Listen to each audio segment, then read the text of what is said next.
we rolled into the 2024 season, a lot of people did not have either of these teams, Will, in their tier one of the SEC. I didn't. I don't think that we had either of these teams in tier one when we did it right back before the summer hit, this year.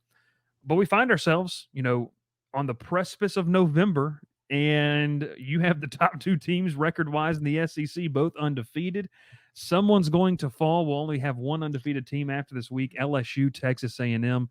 It's rumored to be a blackout game for A&M, debuting their new Adidas black jerseys. LSU is rumored to be going all white for back-to-back weeks. So aesthetically, it's going to look pretty cool. Although I'm not a big fan of teams wearing black when it's not truly in their color scheme. Maybe that's just a get off my lawn type old guy type of look. But, like LSU all white is going to look cool. Anytime you go all white, like that's fine. We'll see what it looks like. So they're going to black out. It's going to be a night game at Kyle Field. I'm going to be there. It's going to be an unreal atmosphere. But, Will, this is a game where A&M is at a 2.5-point favorite currently at home. Nearly a pick'em game. I mean, this is about as close as you get to it. I'll set you up here because I do want to talk about this, and I've done some research in this game. A&M can run the football. Le'Veon Moss is a dude when it comes to running the football.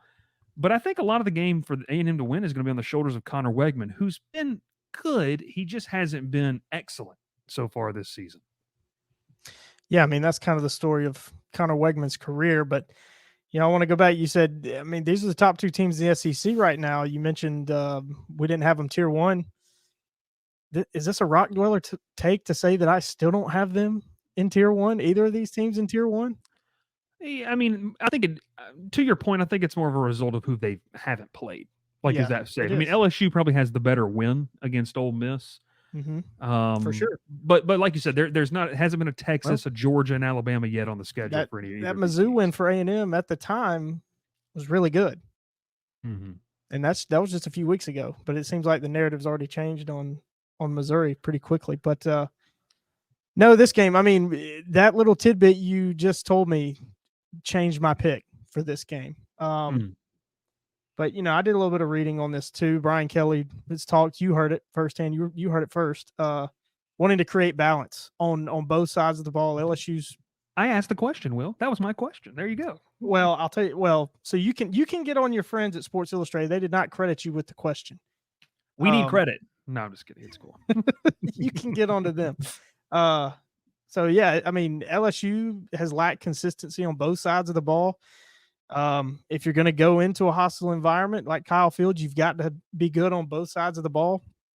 That's how you beat a Texas A&M team, especially one that is good. And like you said, they're great at running the ball. Teams at home that can run the ball, they can get away with a lot more than teams coming in from the road. But initially my pick was to take Texas A&M -2.5, but you told me they're doing a blackout. I'm going the other way. I'm going to go LSU +2.5. But what I really like is the over. I really like the over in this game because LSU's offense is. Say it, Bryce. Well, I was gonna say it's best in the SEC. Maybe they're second best. Because I think Texas just ran into a buzzsaw that is the Georgia defense. You got one of the top offenses in the SEC in LSU. They've struggled at times on defense. A&M has shown that they can score. They got playmakers too. So really like the over in this game. I just had it. I already forgot what it was. 54. I like that number a lot. I think we're going to get into the 60s at least here. But I mean, the key is going to be LSU's defense. How does LSU's defense travel? Defense usually travels, but and how do they handle this environment? They haven't seen an environment like this one they're going to face on Saturday this year. What do they do? Can they weather the storm early? I think that's the big question for teams going on the road. That's huge. And shout out to you, Will, because you just brought up a point on our Go 24/7 podcast. I had Peter Burns of the SEC Network on today, and he mentioned that, like, weathering it early, because when you go on the road, and this kind of happened to Ole Miss when they came down to Baton Rouge just a few weeks ago. When you go on the road and let's say you start offensively. Well, when you talk about hype, when you talk about environment, really who feeds off that the most? The home team's defense. So if you take the ball first and you go 3 and out, that crowd that was already going crazy, now they're, the gnashing of the teeth. Don't you hear that in Revelation somewhere? The gnashing of the teeth, is what you start to get a little feel of. So to me, if LSU does take the ball first, which LSU fans hate it, Brian Kelly elects to receive like almost every single time. You should when you have an offense like that. Yes, that's my argument. When you have a good offense, you can get away with that. Yeah. But if they do that and they go 3 and out, they've told me, and I'm going to experience, and obviously have to let you guys know, they've said that the press box at Kyle Field sways. Yeah. And so, I mean, I'll let you know, but it's going to be crazy. But no, to your point, I think that's a great point that you just made. You have to start fast if you're LSU. And you mentioned the defensive aspect of it. We've seen this group, starting back when, Ralph and I were in the building watching against an average to bad South Alabama team. Okay, they shut them out. But now you got to do it against an SEC opponent. They do it against Ole Miss. Then they go on the road in what's a really tough atmosphere, in Arkansas, which, their offense isn't potent by any means, but you do it on the road and you quiet, them. And they've been solid. They had the 8th best. Also, they had the 8th best total offense in the country, going into that game, which is just weird. You don't think about that. Good shout out, Bobby Petrino. But to your point is, here's the next rung in the ladder. Like, now can you pass this test going against a better offense? You mentioned here, obviously, Connor Wegman's stats are a little bit misleading. He's missed 3 games. He was highly efficient in the game against Florida.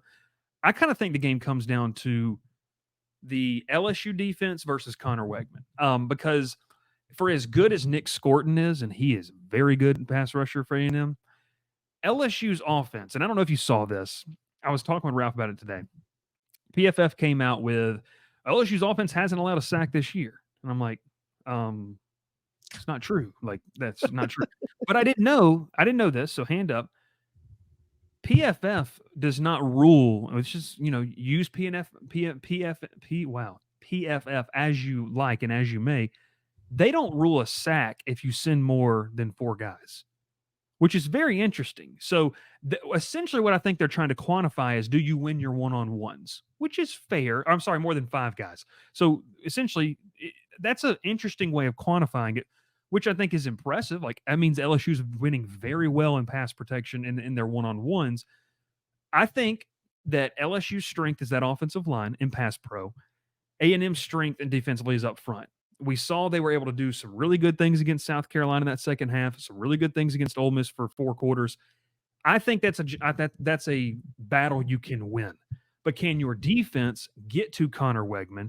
Because I don't know if, once again, I'm bringing PFF. Connor Wegman was the worst rated player on A&M's roster last week in their win against Mississippi State. He was like a 47.8.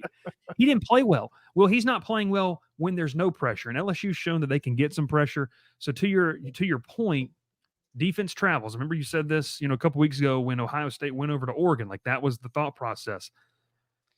I think that LSU, a blowout, a shootout. It became a shootout, but your point still stands that defense does travel. I think LSU wins this game. I think it's close. I had this game actually, which would cover the spread. I have it 31-28. Like, I think this is a really close football game. LSU would obviously cover, but they'd also hit the over in that instance. So I think the Tigers win a close one because I trust this offense more than I trust A&M's offense. If A&M can't pass the ball, that's going to put a lot on the shoulders of Le'Veon Moss to be able to run the football. And you got to run the football in the SEC. But, man, to me, it comes down to Connor Wegman. Am I right? Am I wrong? What's kind of your thought process on Wegman against this LSU defense? Well, I'm with you. And, of course, I always blank on names. You know this. Is an LSU it's the quarterback position, the backup quarterback for Marcel Reed. Yes, mm-hmm. Thank you. As I finally get to it, as I say it, if I'm Texas A&M, I go to him, and I go to him pretty early on. If you're hitting a wall, he's an X factor. He runs the ball really well. I think it'd be bad news for LSU if he came in this game, because I don't know, man. LSU's been weird ever since Harold Perkins gone down. It's like they've figured out how to play defense. Yeah. So, like, can they get to the quarterback? I mean, Wegman. We've seen Wegman get hurt every year, so he doesn't. I don't know if it's necessarily fair to say he doesn't protect himself very well, but he gets banged up and he comes out of games, and that could be bad news for LSU. But I said it a couple weeks ago. It might be time to start selling stock on him, because I've been holding a lot of stock in Connor Wegman for quite a while, and he finally showed up against Missouri and played really well. So I don't know. We'll see. This is another test for him too. Yeah. But like what you said, I mean, the strength of this game's gonna be won on the offensive line. You talked about how LSU's offensive line, how well they played, and my counter to that would be, well, they should, because they've got 2 first-round tackles. Yeah. So can they do that? And Yeah. I think this will be. Is this the best pass rush that they're going to face, or South Carolina's better? We were talking about that last night with some of the media members, because when you look at LSU's schedule, I mean, they have played South Carolina, who might have the best collective front in terms of NFL. Like, Dylan Stewart's going to be a top 5 pick, probably. Yep. Kyle Kennard has played his way into a fringe first-round pick this year. Tonka Hemingway is a solid, middle rounds guy in terms of that. I think there's some star power on that Ole Miss front seven, but they just didn't really play well. I mean, LSU neutralized them, and that's kind of the conversation that we've been having around the building. Is LSU's strength is such a strength that it's neutralizing these other pass rushers, and I think that's just kind of like, it's something LSU fans are going to miss next year. I will say that. I don't think you realize how much you're going to miss having 2 first-round talents at tackle next season when you suit up. So I like LSU. I think we're both kind of sitting in the same spot. Very close game, and like we said, I mean, the magnitude of this game. You look ahead. There's no Alabama looming for Texas. They've obviously got that game against, or Texas A&M. There's obviously got Texas at the end of that schedule. Look, Will, I've said this, like, if LSU, I wrote a column on this Monday. If LSU wins this game, the expectation needs to be Atlanta. Yes. Like, it needs to be Atlanta, because we'll talk about it in the coming weeks.